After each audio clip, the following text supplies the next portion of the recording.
Welcome back. This is Diastasis Recti number 3. So after you have completed at least 6 weeks of Diastasis Recti number 1 and Diastasis Recti number 2, then you can move up to this one. So this one is just the next progression of some exercises that you can do to repair those core muscles. So they're a little bit harder and a little bit more involved.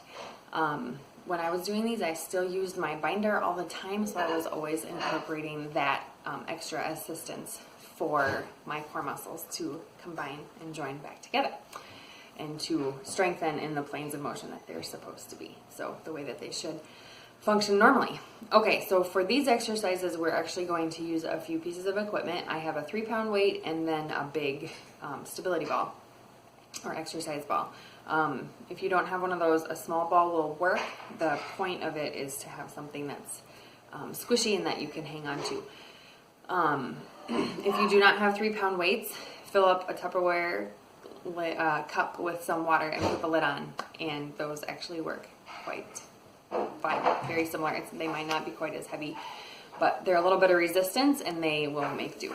So we're going to grab the 3-pound weights first of all and go into our back. Lying flat on our back position.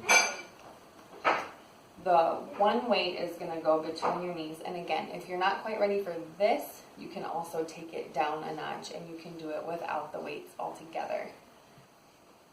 So put that first weight right between your knees in a spot that is comfortable and you can hang on to.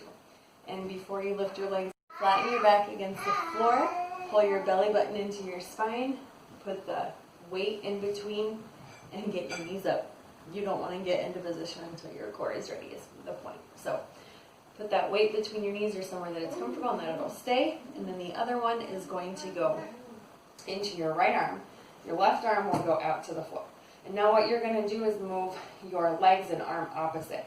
So this arm that's on the floor is stabilizing you, and you're going to let your legs drop to the side, and then your hand is going to come the opposite direction. And as you come up, you're going to breathe out. And then lower down. Or are you coming to help?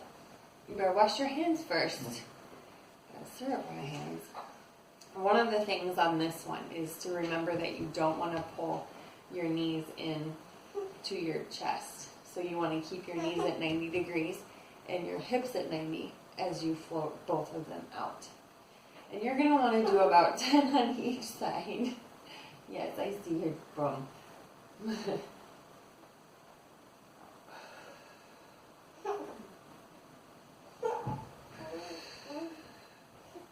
Wash your hands.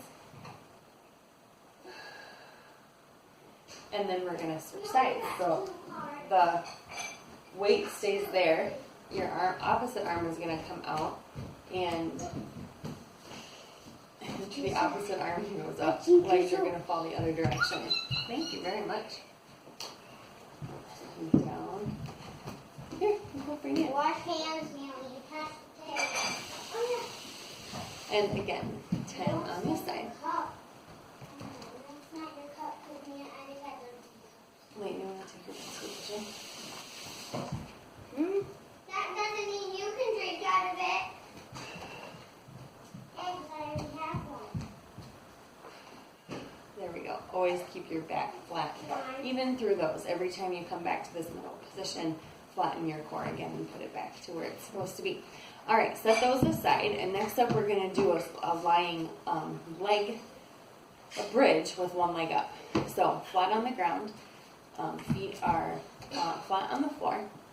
You're going to extend one leg, and then you're just going to raise up and squeeze your butt muscles. Use your core muscles to help pull up. So together, they're all working together. We're making it seamless in between your butt and your core. Lower down and tap. Keep that leg up and press. And again, we're always practicing that core control like we learned right in the beginning, where we pull the sheet to keep our core tight and to help our abs know that they have to go together and that they're not separating more.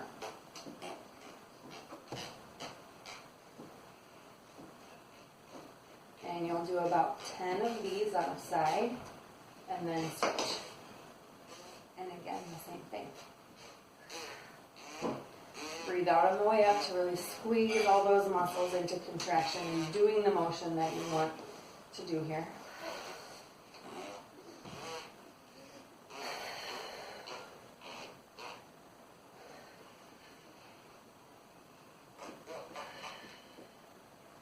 And one more here. Good. Now we're going to flip over into a plank. And practice flat back. And if you need to go on your knees yet, that's fine. The progression, you should be able to go to your toes by about now. But make sure that your shoulder blades are backing down when your arms are in your outstretched position. Legs out, tailbone tucked under, so you pull your belly button to your spine, and then you're going to alternate raise with your feet. Alternate raising, kick up. Alternate. And while you're moving, if you're thinking about your movement, you might forget to think about your core contractions. So make sure that your core is tight. And that every time you breathe out, you bring your belly button back into your spine.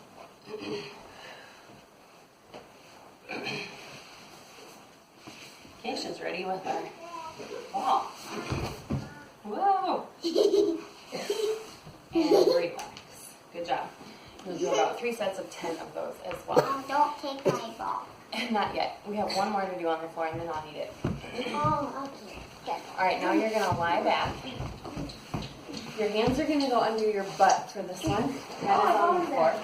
Again, try to keep your shoulder blades relaxed. I'm almost done, buddy, okay? And then you're going to extend your legs out. I'm looking at that speaker. Make sure that your core is fully contracted in the right place first. And then you're going to decide where you're ready to do these. So your legs are going to be straight out, and we are going to flutter kick back and forth. So if straight up is all you can handle for now, that's fine. When you are ready for it, you start to lower your legs and just do small flutter kicks back and forth. And as you get stronger, you'll be able to do it in different ranges, in different areas, different heights from the ground.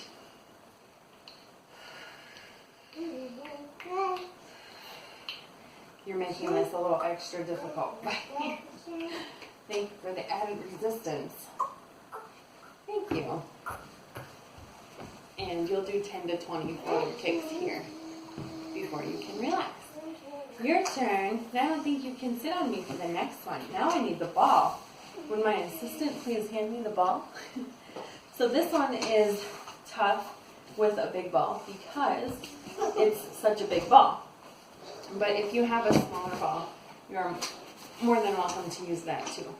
So the ball is going to start up between your hands.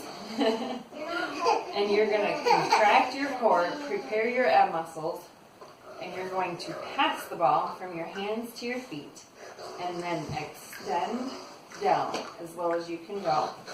And then you're going to pass it. You can't get it over your head, to your arms.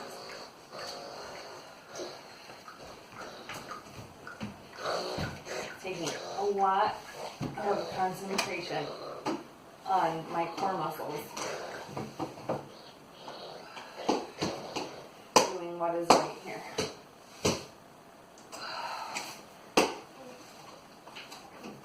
This one is tough for me yet. But in doing this, you're squeezing your thighs, squeezing your undercarriage area to keep those muscles doing what they're supposed to, like we started, like in the DRA number 1 video. You're helping them contract the way that they're supposed to, also known as Kegels. Whoa. And about 10 forward and back on those, and do 3 sets. So that is DRA number 3. Hopefully it helps you get another idea of what to do to progress once you have accomplished getting those core muscles back together, and eventually we will get you back into doing other regular ab exercises and doing many different options with the right core control, but always to remember to hold your abs when you're driving or standing in the kitchen or rocking babies, holding kids. You're using your core for all of those things, and so proper repairing of your core muscles after having a diastasis recti is very important to help you function throughout the rest of your life. Because if your core is not strong, you'll end up with back problems, neck, shoulder problems, and it all has to start from the muscles of your abdominals, obliques, thighs, and butt. So that's what we're working on. Keep going. You're doing great.